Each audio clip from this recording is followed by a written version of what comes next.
honoured to be here this afternoon. I'll say a few words, inspired by what Carol said. Two or three things she said.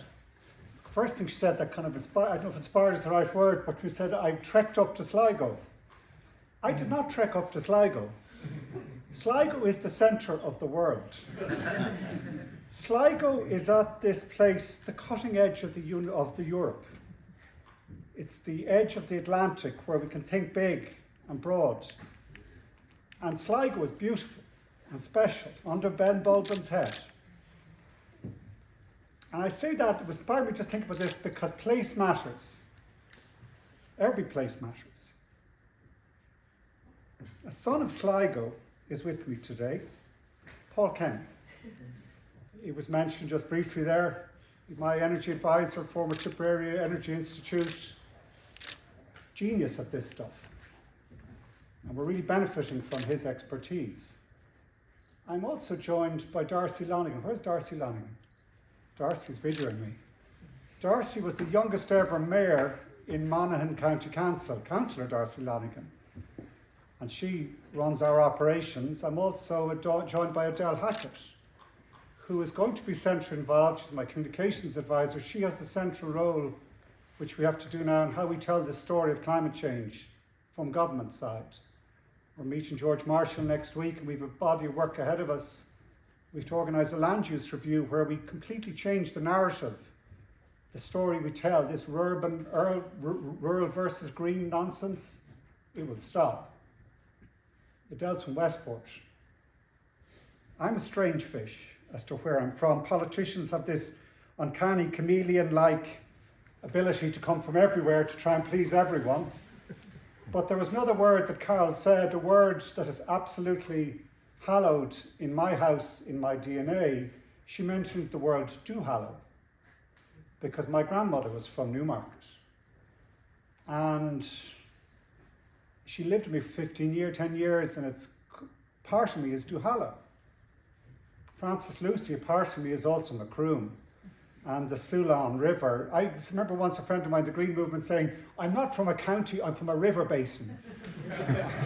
I'm similar. I'm a child of the Soulon, swimming there, hearing the slap of a fish on the river. I'm also a child of the Slang in Dundrum, a stream, smallest stream where as a young boy, only 6 or 7, I had an existential sense of, my God, isn't it amazing to be alive in the centre of the world here on the Slang. Puddle stream in Dundrum, except when it rains heavy, it floods down into the Dodder, where I'm really from. I mention all that sense of place because, as I said, in this story about how community, place matters. I was on another river recently. Rivers feature a lot in my thinking at the moment. I was on the Moy. That spectacular evening, it looked like something from Apocalypse Now. We came out of Newman's, behind the church, the cathedral, the Newman Centre. I like Cardinal Newman. And in the way that John Moriarty would say synchronicity occurs, suddenly it looked like Apocalypse Now. There was a US Marine helicopter going right down the river as Joe Biden went down. Amazing scene, 27,000 people. And the words that I keep repeating, because simple is good in politics, he repeated it every time, it's green energy. It's green agriculture, it's green jobs. Ursula von der Leyen said the same. She was in the Oireachtas only a few months ago, and she basically said, Europe, the whole deal is the Green Deal. That's what we're doing, that's what we're about. That's the centre of our whole economic, social, as well as environmental strategy. Myself, Paul and Adele spent a fantastic 10 days in China in honour of St. Patrick. And we're blown away there, because if we think Europe is going in this direction and America's going in this direction, we're only catching up, we're only chasing after the halfpenny place compared to what's going on in the Yangtze. Because there we met companies where one company alone deploying 45 gigawatts of solar. I mention all that because years ago I was involved in climate communications. We were to do some work thinking about how we tell this story in the Burn. That was said, that's so obvious and true, it doesn't. But it was a simple thing that I think is important to remember. Someone said, one of the reactions you get when you say we need to act on climate change is, why should I do it? Because the Chinese aren't doing it. Or why should I do it when we're all so small that doesn't matter? What happens in America and China is what matters. Well, A, that's not true that they're not doing it. In fact, they risk being the front of the Industrial Revolution. We'd only be catching up. But also, the great thing about taking action on climate and going in this renewable, efficient, new low-carbon way is that everywhere is the central place. Everywhere is the front line. Everywhere has the same opportunity to be the hero, to be centre stage. Every place. Because it's local as well as global. And I think that perspective was my place, my river, my stream, my street, being the centre, being the most important place in this incredible challenge we have to avoid us tipping into runaway climate change or the unravelling of our natural systems due to loss of biodiversity or water or air pollution. But that small shift in thinking that we are the centre, we're the important, we're the ones who are going to shine as we take our response and deliver what we need. A morning alone, fascinating morning. We've just come from across the river, the Garavogue. We were over in council first of all, but then Cranmore Estate. We were in Maureen Byrne's kitchen. Maureen is 69. She's just got the house done up with the heat pump outside. She was kind of flirting with Noel, the man from the development age, can't say similar, 69-year-old handsome devil, and the two of them, you could see it built up a relationship in how he persuaded her to get out of the house. He put in the insulation, put in the heat pump, and she spoke such simple truths about the benefits. How she'd been paying €70 a week. She liked lighting the fire early in the morning and kind of a cosy, warm home. So I was slightly worried that the wind would come down the chimney and a spark would blow, and those worries are gone now because she doesn't need to. She has a heat pump outside.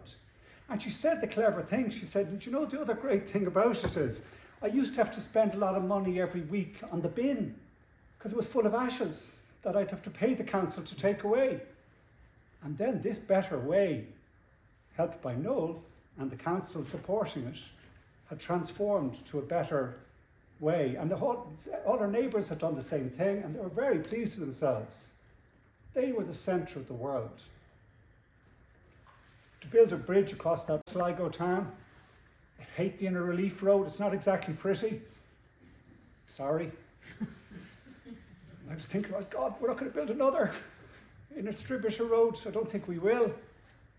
We'll build instead accommodation, I was saying to the President, on this side of the river so that people can walk to the university and walk to the centre of excellence in a word that I heard at lunchtime. John, I think it was you said it. Quadruple helix innovation.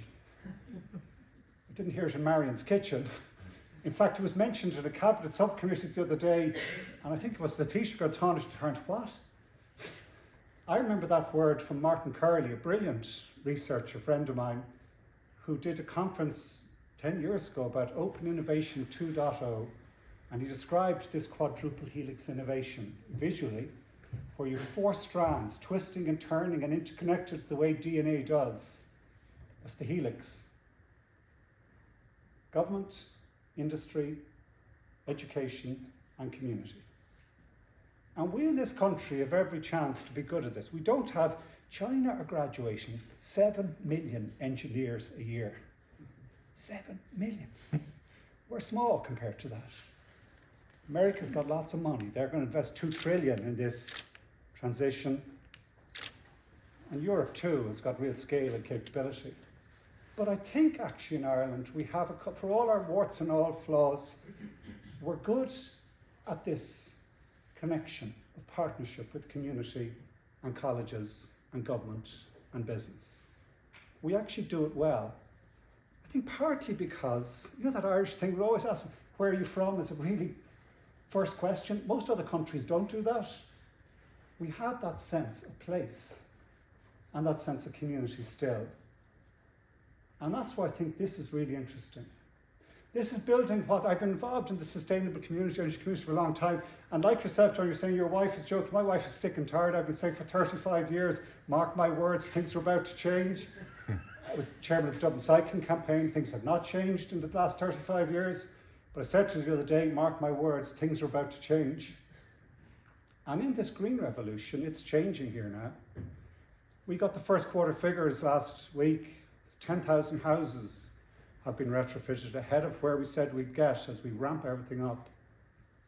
The supports for solar are so good, and it makes such obvious sense that everywhere you go now, you start to notice, watch the solar panels go up right across this country.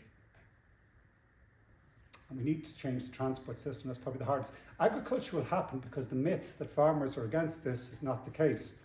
You were telling me, President, that your own family farm is switching to organic. The numbers have doubled in the last 2 years, and we're only warming up.